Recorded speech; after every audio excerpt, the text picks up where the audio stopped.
Hi மக்களே, welcome 2000 back to Kumari years Kerala special. later. இன்னைக்கு குமரி கேரளா ஸ்பெஷலாக ஒயிட் பிரியாணி தான் பார்க்க போகிறோம். சிம்பிளாக இந்த மாதிரி ஸ்பைசஸ் எல்லாம் எடுத்துக்கோங்க.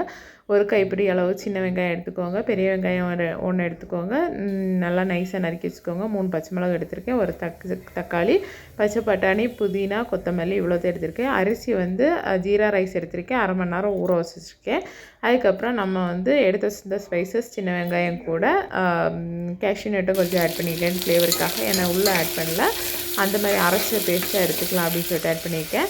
உப்பு போட்டு சின்ன வெங்காயம் பச்சை மிளகாய் வதக்கிக்கோங்க. இந்த மாதிரி ரொம்ப கோல்டன் ப்ரௌனாக வதக்காமல் லேசாக கண்ணாடி மாதிரி வதங்கினோடனே, ஏன்னா நம்ம ஒயிட் பிரியாணி பண்ண போகிறோம், வதங்கினோடனே தக்காளி ஆட் பண்ணிக்கோங்க. அப்புறம் இஞ்சி பூண்டு விழுது ஜாரில் அரைச்சாலும் சரி தான், இதில் வந்து ஆட் பண்ணாலும் ஓகே தான். அதுக்கப்புறம் நல்லா கொஞ்சம் வதக்கி பச்சை வாசனை போனோடனே நறுக்கி வச்சுருந்த புதினா, கொத்தமல்லி, பச்சை பட்டாணி உள்ள ஆட் பண்ணிக்கோங்க. சிம்பிளாக வேலை முடிஞ்சிடும். நம்ம ஒரு இடத்துல உட்காந்து க்ளீன் பண்ணி அவ்வளோத்தையும் நறுக்கி எடுத்து வச்சுட்டு போய் எல்லாத்தையும் ஒரே டக்குன்னு கிளறி விட்டு ஒன் பார்ட் பிரியாணி மாதிரி டக்குன்னு முடிச்சுட்டு வந்துடலாம். பாருங்கள். அதுக்கப்புறம் நம்ம அரைச்சி வச்சுருந்த விழுதை உள்ளே ஆட் பண்ணிக்கோங்க அதே ஜாரில். அதுக்கப்புறமா நம்ம மஷ்ரூம் பன்னீர் உள்ளே ஆட் பண்ணிக்கோங்க. கடாய் கொஞ்சம் நல்லா பெருசாக இருந்ததுன்னா பன்னீர் வந்து உடையாமல் அழகாக மிக்ஸ் பண்ணி விட்ருங்க.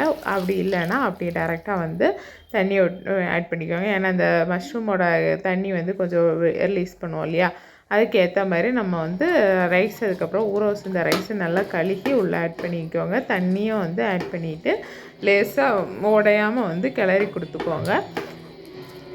அதுக்கப்புறம் நான் வந்து மெஷர்மெண்ட் என்றைக்குமே பிரியாணி வைக்கும்போது பார்த்தது கிடையாது. அது ஏதோ கடவுள் புண்ணியத்தில் கரெக்டாக வந்துடுது எனக்கு.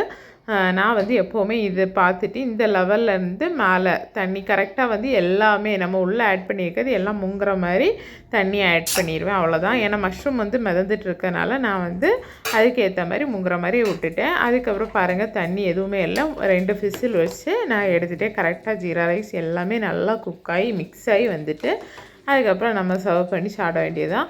சூப்பராக இருந்துச்சு. இதே ஸ்டைலில் நம்ம சிக்கன் பிரியாணி பண்ணிக்கலாம். நெக்ஸ்ட்டு நான் வந்து இதே இதில் வந்து சிக்கன் பிரியாணி பண்ணி சிக்கன் தொக்கு ஏதாவது வச்சு சாப்பிட்டோன்னா கூட கொஞ்சம் டேஸ்ட்டாக இருக்கும் அப்படின்னு சொல்லிட்டு ஃபீல் பண்ணேன். பச்சை மிளகு காரம் ரொம்ப பிடிக்கிறவங்களாக இருந்தது. பச்சை மிளகு வந்து உள்ளே ஆட் பண்ணாதீங்க, ஜாரில் அரைச்சிருங்க. அப்போ தான் வந்து ஃப்ளேவர் கூட கொஞ்சம் நல்லாயிருக்கும். இவ்வளோ தான். இந்த வீடியோ பிடிச்சிருந்து அப்படின்னா லைக் பண்ணுங்கள், ஷேர் பண்ணுங்கள், சப்ஸ்கிரைப் பண்ணுங்கள். தேங்க்யூ ஃபார் வாட்சிங்.